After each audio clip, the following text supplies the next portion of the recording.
So I think you understand what's going on. There was not always the same prosperity that we have nowadays, and really these are serious questions.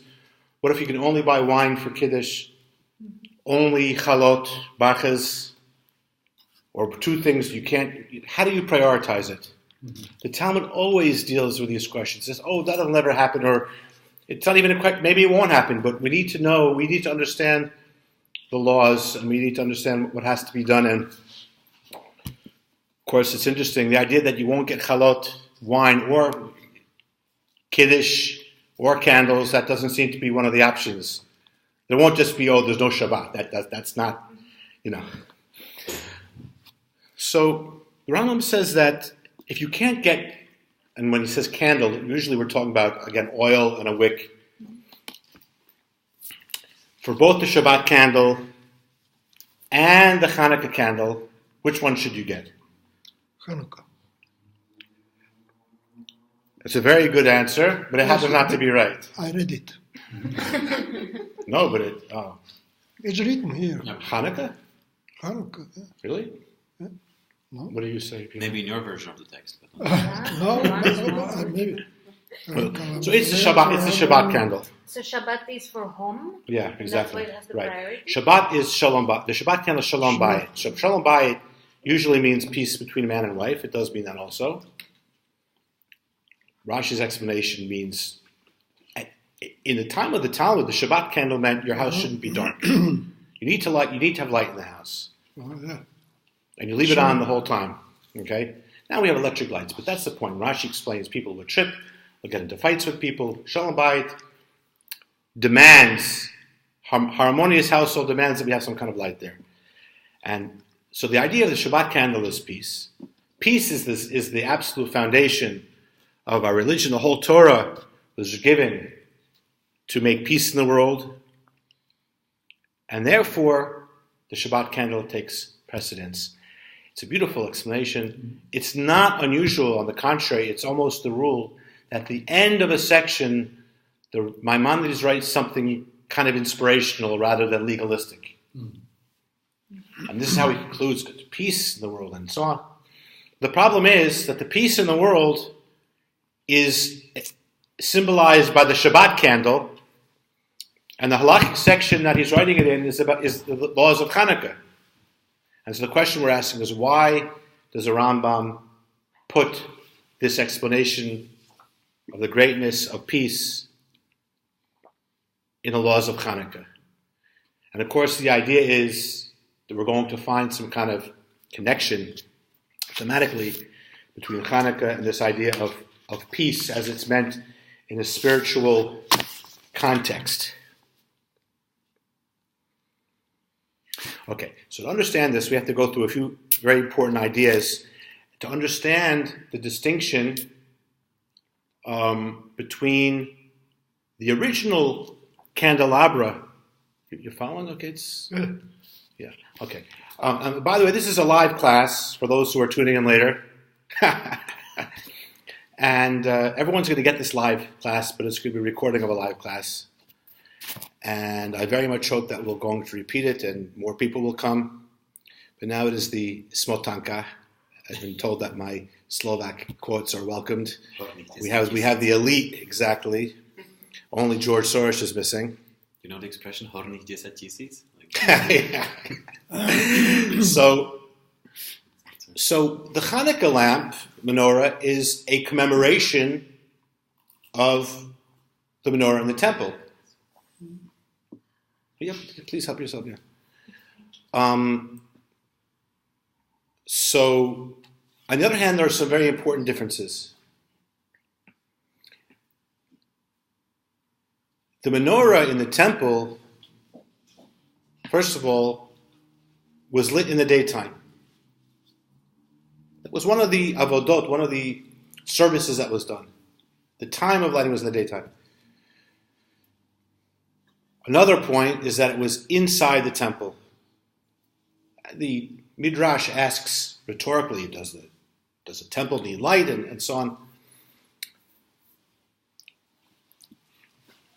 The Chanukah menorah, on the other hand, the mitzvah is lighted at nighttime. first of all. Secondly, the original mitzvah was it should go outside. Now we explain in later generations with persecution, anti-Semitism, it was moved inside. But the principle of the menorah is to light the outside. So basically, the bottom line is that, what is a temple? The temple is a place where the Shekhinah is, divine revelation. The existence of the temple means a time of safety and security and prosperity, not exile. And hence, not a time of darkness. The menorah of Chanukah, or the candelabra of Chanukah, is the opposite. That it represents a battle. The idea of the menorah of Chanukah is, first of all, that it's meant to be lit when it gets dark outside. It is meant to be facing outwards. So it's a light that quite explicitly idea is to disperse and to combat darkness. In other words, it's a dialectic almost. It's an idea of a confrontation. Keep in mind, we said we would keep this motif of Esav and Yaakov. So the Chanukah menorah is like the Esav, what Esav was meant to be. There's a very interesting expression what the Talmud uses: how long can we light the menorah? And it says in Hebrew, "Adikalya rigla de Talmudoi," which literally means until there is no more feet of the Talmudim. Talmudim was an ethnic group which lived at that time, and they apparently were the last ones to come home from work. And so this was used as kind of a measurement, since the idea of the menorah is people should see it to propagate the miracle. So ideally one shouldn't do it 11 o'clock at night. There should still be people in the street. But there's a symbolism. Talmudai has the same letters as the word moredet, which means rebellion. And the expiration of the feet, meaning the lowest part of rebellion, means that the idea of the Chanukah menorah, it should light until there is no more opposition to the spiritual, until there's no more opposition to godliness. That's a special feature of the Chanukah menorah spiritually. That's not in the temple. It wasn't there to overcome the evil or to stamp out rebellion or to make rebellion irrelevant even. It just was not an issue. And in fact, at the time when the tabernacle, which means the first kind of temple, it wasn't exactly a temple in the desert, it was movable. Svetostanok, if you'll pardon my whatever. So it was dedicated, and different tribes brought gifts for the altar. And then Aharon is given the commandment to light the menorah. And there's a beautiful, also sort of a midrash, that this juxtaposition, I don't know how to say that in Slovak, that's a good English word, this sequencing, was because Aaron felt bad that the Kohanim didn't bring any gifts for the altar. And God says to him, there's this dialogue in the midrash, don't feel bad. They did bring gifts for the altar, but one day the temple will be destroyed, there's going to be exile. There's a lot of predictions of exile interpolated into the biblical times. It's very interesting, actually. And there'll be no more altar, and there'll be no more offerings. But you, the Kohanim, you're going to light the menorah, and the menorah lasts forever. So Nachmanides, this great Spanish commentator, asks, what does that mean? The menorah was one of the things in the temple. When the temple is destroyed, there's no more altar, there's no more sacrifices, and there's no more menorah either. So why should Aaron be comforted that he's going to light the menorah? And he says this is an allusion, a hint to the Chanukah menorah. So the Chanukah menorah is a perpetuation of the menorah in the temple. And what's explained in the Hasidic thought, going over time, is that the Chanukah lights are like the Baal Teshuvah. Baal Teshuvah is the one who transforms. And the temple, that's like the tzaddik, the straightforward, good person, like the Yaakov. And that's also why the number of candles in the temple is 7. That's like natural order. It doesn't require any superhuman or super worldly force to make light, to radiate. But the Chanukah menorah, which we're bringing into exile, which has to overcome darkness and transform darkness, has to go beyond that. And so we see the Chanukah menorah has 8 candles. 8 is above nature, is this supernatural, go beyond the 7 days of the week. And this theme is very popular in the Maharal, by the way, of the Maharal of Prague, who wrote a whole book about Chanukah. Very interesting book, very deep book. So we have this 7-8 dichotomy,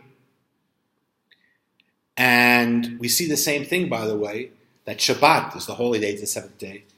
The Brit Milah is on the 8th day, but when a Brit falls out on Shabbat, generally we don't cut anything, we can't cause blood to flow on Shabbat. You're not allowed to make a circumcision on Shabbat if it's any other day than the 8th day. But if it's the 8th day, the mitzvah of Milah preempts the mitzvah of Shabbat. And again, it's explained because 8 is more than 7. 8, it overcomes 7. And of course, Brit Milah is also above nature. It's also above intellect because it's a small baby, doesn't know what he's doing. There's no ration there. Now we're seeing one of the decrees in the Chanukah times was against Brit Milah, by the way. We're seeing the same thing now. We're hearing on children's rights. The kid can't decide. Wait till he turns 18. Of course, babies decide very little, actually, of anything in life, not only whether they're circumcised or not. And so that is the idea of the difference between the Chanukah and the temple. And the Chanukah candles have both of them. And this is kind of the peace, the shalom. Shalom is when there's two things that are distinct and we want to bring them together. And the idea of Chanukah is to have both of these kinds of service. Also the idea of just being into the positive, and on the other hand, to have the quality of Chanukah, which is to try to transform the negative.